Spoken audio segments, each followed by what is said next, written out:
नमस्कार साथियों, कैसे हैं आप सब लोग। उम्मीद करता हूँ आप सब लोग अच्छे होंगे और काफ़ी अच्छी आप लोगों की तैयारी चल रही होगी। तो स्वागत है आपका हमारे यूट्यूब चैनल की एक और वीडियो में। आज की वीडियो में हम बात करेंगे उत्तराखंड सामान्य ज्ञान प्रैक्टिस सेट की, जिसका है आज भाग 45। इसमें हम उत्तराखंड के बहुत ही महत्वपूर्ण सवालों की यहाँ पे चर्चा करेंगे, जो कि हमारी आने वाली सभी परीक्षाओं की दृष्टि से बहुत ही महत्वपूर्ण है। तो वीडियो को अंत तक जरूर देखना। तो चलिए वीडियो को शुरू करते हैं। तो पहला जो सवाल है वह है, गढ़वाल का हातिम ताई नाम से किसको पुकारा जाता है। ठीक है, सवाल क्या है कि गढ़वाल का हातिम ताई नाम से किसको पुकारा जाता है। इसके ऑप्शन है कुंवर सिंह नेगी, बी कृपाल सिंह, सी गोविंद सिंह रावत और डी अशोक सिंह। अगर बात करें गढ़वाल के हातिम ताई की, तो गढ़वाल के हातिम ताई के नाम से जाना जाता है कुंवर सिंह नेगी को, यानी कि ऑप्शन ए क्या होगा यहाँ पे सही होगा। अगला सवाल है, दैनिक पत्र बद्री विशाल कहाँ से प्रकाशित होता है। तो देखिए, उत्तराखंड के पत्रिका की दृष्टि से बहुत ही महत्वपूर्ण पत्र है हमारा बद्री विशाल, और हमसे पूछा क्या गया है कि यह कहाँ से प्रकाशित होता है। इसके ऑप्शन है उत्तरकाशी, नैनीताल, देहरादून और डी हरिद्वार। अगर बात करें बद्री विशाल की, तो बद्री विशाल प्रकाशित होता है हरिद्वार से। देखिए, जो उत्तराखंड में पत्रकारिता जो पत्रकारिता का इतिहास है, वहाँ से हमेशा सवाल आते हैं और चांसेस रहते हैं कि वहाँ से सवाल बने। तो बहुत ही महत्वपूर्ण चैप्टर है ये हमारा उत्तराखंड की दृष्टि से। फिर अगला जो सवाल है वह है, मोहंग किस प्रकार का वाद्य यंत्र है। ठीक है, एक वाद्य यंत्र का हमें नाम दिया गया है मोहंग। हमने बताना है कि यह किस प्रकार का वाद्य यंत्र है। इसके ऑप्शन है चर्म वाद्य, बी सुशिर वाद्य, सी घन वाद्य और डी तार वाद्य। अगर बात करें, देखिए उत्तराखंड में जो वाद्य यंत्र हैं उनको अलग अलग कैटेगरी में बांटा गया है। ठीक है, तो इसको आप लोग समझिए, जो वाद्य यंत्र हैं अलग अलग कैटेगरी में बांटा गया है। एक है हमारा घन वाद्य यंत्र। ठीक है, घन वाद्य यंत्र माने कि जिसका जो सुर है वह कहां से निकले, किसी भी घन यानी कि पदार्थ से निकले, यानी कि मेटल से निकले। ठीक है, जैसे उदाहरण के तौर पर समझिए, वीणाई है। ठीक है, सबसे जो आसान तरीका है घन वाद्य यंत्र को समझने का वह हमारा क्या, कांसे की थाली। आप में से बहुत सारे लोगों ने जागर देखे होंगे पहाड़ में, तो उस जागर में कांसे की थाली बजाई जाती है, तो वह कैसा है, हमारा घन वाद्य यंत्र है। ऐसा वाद्य यंत्र जिसमें जो स्वर है वह किसी भी मेटल से निकले। जैसे कांसे की थाली है, वहां पे ध्वनि कहाँ से निकल रही है, थाली से निकल रही है। ठीक है, और हमारा घुंघरू है। ठीक है, घुंघरू में भी जो ध्वनियां हैं वह कहाँ से निकल रही है, मेटल से निकल रही हैं। तो ये भी कैसा है, हमारा घन वाद्य यंत्र है। मंजीरा है। ये सारे क्या हैं, हमारे घन वाद्य यंत्र हैं। ठीक है, तो पहला प्रकार क्या हो गया हमारा, घन वाद्य। दूसरा प्रकार है हमारा इसी का चर्म वाद्य। ठीक है, अब चर्म वाद्य क्या होते हैं, ऐसे वाद्य जिसमें जो स्वर हैं वह कहां से निकलते हैं, चर्म यानी कि चमड़े से निकले। ठीक है, चर्म का अर्थ क्या होता है, चमड़ा। ठीक है, जैसे उदाहरण के तौर पे हुड़का आजकल बहुत फेमस हो रहा है रील्स के माध्यम से। हर किसी के पास आजकल एक फैशन के तौर पर हो गया है हुड़का। ठीक है, ढोल है। ठीक, हुड़क है, ढोलकी है। इन सब में आप लोग कॉमन क्या देखेंगे कि इनका जो स्वर है वह कहां से निकलता है, चर्म से निकलता है, यानी कि चमड़े से निकलता है। ठीक है, पहला क्या हो गया हमारा घनवाद्य, दूसरा हो गया हमारा चर्मवाद्य, तीसरा प्रकार है हमारा सुशिर वाद्य। ठीक है, सुशिर वाद्य वह वाद्य होते हैं जिनमें जो स्वर हैं वह सुसिर यानी कि हवा से निकलते हैं या हवा के माध्यम से निकलते हैं। जैसे मुरली हो गया, मुरली में हम अपनी हवा या फूंक डालते हैं तो उसके बाद स्वर निकलते हैं। ठीक है, अलगोजा है,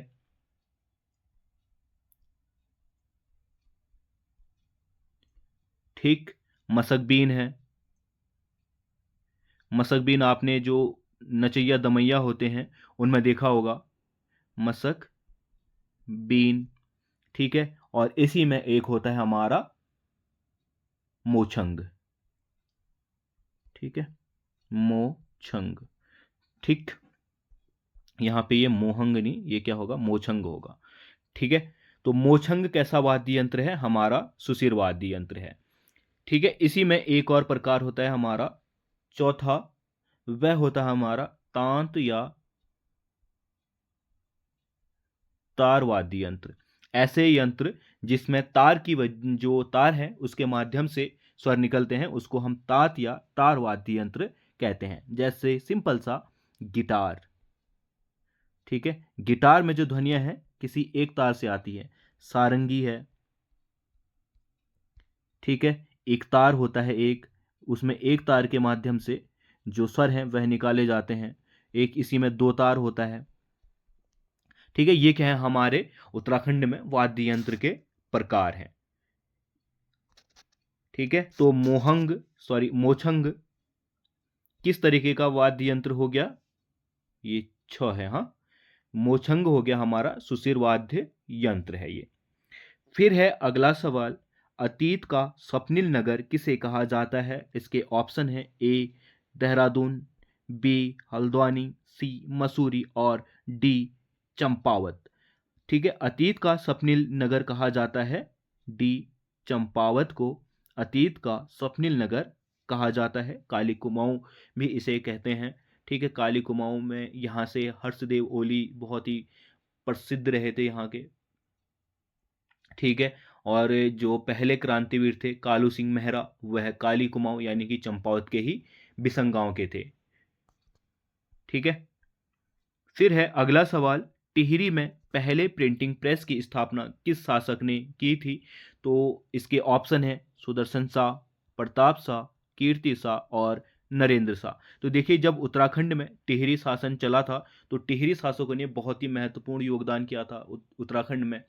ठीक है, तो इसी में से एक महत्वपूर्ण योगदान था प्रिंटिंग प्रेस की स्थापना करना। तो अगर बात करें पहले प्रिंटिंग प्रेस की स्थापना की तो यह की थी प्रताप शाह ने। ठीक है, सुदर्शन शाह ने जब टिहरी रियासत की शुरुआत की थी तो सुदर्शन शाह के बाद अगला शासक बना था भवानी शाह। ठीक है, फिर भवानी शाह के बाद इसका पुत्र बना था प्रताप शाह अगला शासक। तो और प्रताप शाह ने अपने शासनकाल में बहुत ही महत्वपूर्ण कार्य किए, जिसमें से पहला कार्य किया था हमारा महत्वपूर्ण प्रिंटिंग प्रेस था। इसी के साथ साथ इन्होंने 1883 में प्रताप जूनियर हाई स्कूल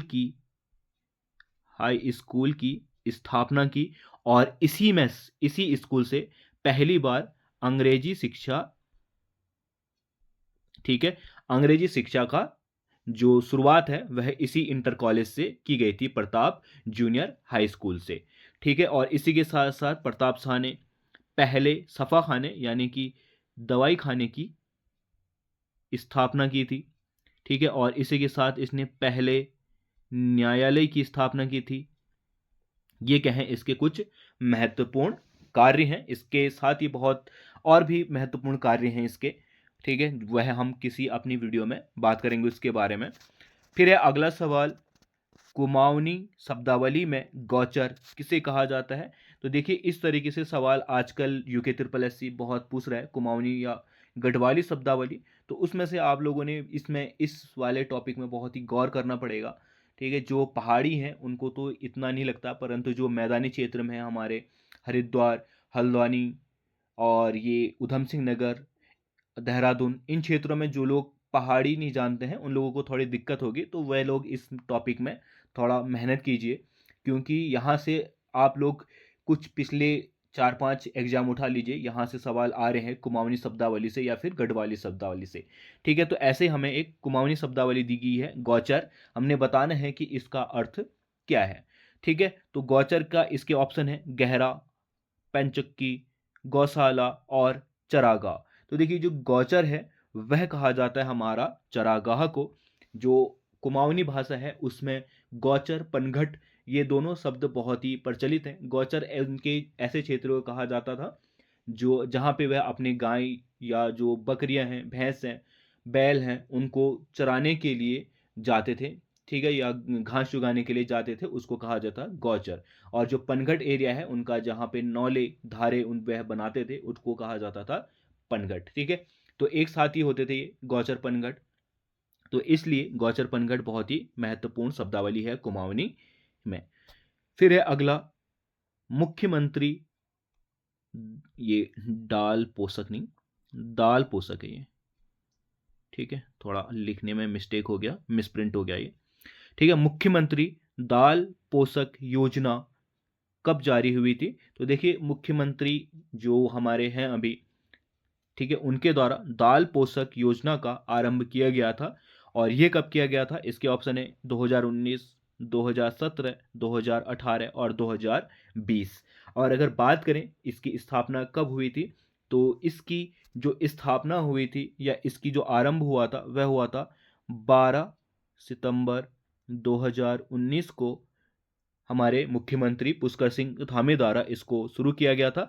इसमें क्या होता है, जो हमारे राशन कार्ड धारक हैं उनके परिवार को प्रति माह, ठीक है, जैसे सस्ते गल्ले की दुकान है उसी में चावल गेहूं तो मिलते ही हैं, उनके साथ साथ प्रति माह 2 किलो दाल भी मिलेगी। और यह क्या मिलेगी? सस्ते रेट में मिलेगी। कितने रेट में? 44 रुपये प्रति केजी के हिसाब से मिलेगी ये। ठीक है, बहुत ही महत्वपूर्ण है करंट अफेयर की दृष्टि से, और इस तरीके से सवाल हमारा यूके पीएससी में पूछता है। तो मुख्यमंत्री दाल पोषित योजना कब आरंभ हुई थी? 2019 में, 12 सितंबर 2019 को। और इसमें जो भी हमारे राशन कार्ड धारक हैं, ठीक है, जिनके पास क्या है, राशन कार्ड है, उनको प्रति माह 2 किलो दाल दी जाती है। और वह किस रेट में दी जाती है? कभी कभी रेट भी पूछ लेगा, तो 44 रुपये प्रति किलो के हिसाब से। ठीक है, चावल और हमारे गेहूं पहले से ही मिलते हैं, कभी कभी इसमें क्या, चीनी भी मिलती है। फिर है अगला सवाल, झांवर नामक आभूषण किस अंग में पहना जाता है? तो हमारा उत्तराखंड की संस्कृति से ये सवाल लिया गया है। और उत्तराखंड की संस्कृति बहुत ही महत्वपूर्ण है। 4 से 5 नंबर के सवाल उत्तराखंड की संस्कृति से जरूर आते हैं। यह पूरा ही चैप्टर आप लोगों को अच्छे से क्लियर करना है। तो अगर झांवर की बात करें तो इसके ऑप्शन है हमारे हाथ में, पैर में, गले में, और ये मर में नहीं, कमर में होगा। ठीक है, तो झांवर की बात करें तो झांवर पहना जाता है हमारा पैर में, यानी कि ऑप्शन बी क्या होगा यहां पे सही होगा। फिर है अगला सवाल, भारतीय पेट्रोलियम संस्थान कहाँ स्थित है? अगर बात करें भारतीय पेट्रोलियम संस्थान की, तो इसके ऑप्शन है देहरादून, नैनीताल, अल्मोड़ा, हरिद्वार। और अगर बात करें इसकी भारतीय पेट्रोलियम संस्थान की, तो ये कहाँ पे स्थित है? देहरादून में स्थित है। और इसकी स्थापना हुई थी देहरादून में 1963 में। ठीक है, अगर भारतीय पेट्रोलियम संस्था की बात करें तो इसकी स्थापना 1960 में पहली बार दिल्ली में हुई थी। और इसको बाद में कहाँ पे स्थानांतरित कर दिया गया? 1963 में देहरादून में।